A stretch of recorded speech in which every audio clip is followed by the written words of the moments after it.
There's a saying in the newsroom, the truth will set you free. But for journalist Michael Hart, the truth became a prison. For 20 years, Michael told other people's stories.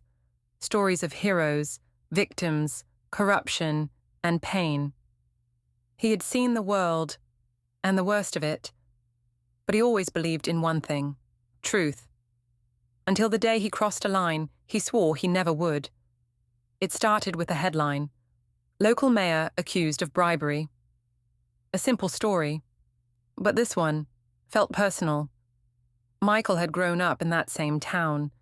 The mayor had once been his father's best friend, the man who ruined his family's name. And now, he saw a chance not just to tell a story, but to get revenge. Michael began to dig, interviews, documents, whispers in dark corners, but nothing concrete, nothing that could truly prove the man's guilt.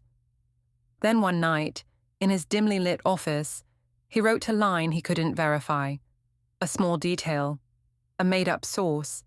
He told himself it was just a bridge to the truth, a harmless step toward justice. But that single lie changed everything. Within hours, the story exploded. The mayor resigned. People cheered Michael as a hero of integrity and courage. Yet, as the applause grew louder, his conscience grew heavier. He couldn't sleep. Every time he looked at his reflection, he saw a fraud staring back. His editor called, "You've done it, Mike. This piece will win awards." But he didn't feel proud. He felt hollow. Days turned into weeks. And one morning, his phone rang again, this time from the mayor's wife. Her voice trembled. "Mr. Hart," she said, "my husband's gone. He took his own life. He said the world believed a lie." The phone slipped from Michael's hand. He sat there, frozen, realizing what his story had cost. That night, he went back to his office, the same room where he'd written the false line. The glow of the computer screen felt like judgment. He opened a new document and began to type, his fingers trembling. "Correction," he wrote. "Parts of my previous article were not based on verifiable evidence." He hit publish, and just like that, the applause stopped. The station suspended him. His colleagues stopped calling. But deep inside, a small voice whispered, "You finally told the truth." Michael walked home in the rain that night. No crowds, no camera flashes, just quiet. And for the first time in months, his heart didn't ache. He stopped by a church, sat in the back pew, and whispered a prayer he hadn't said in years. "Forgive me for thinking justice needed my lies." Months later, he started again. Not as an investigative reporter, but as a teacher. He taught journalism students what he had learned the hard way.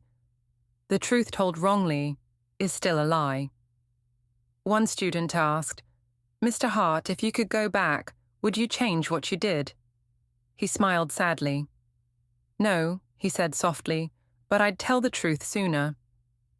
The class went silent, and for the first time, his story wasn't about power or fame.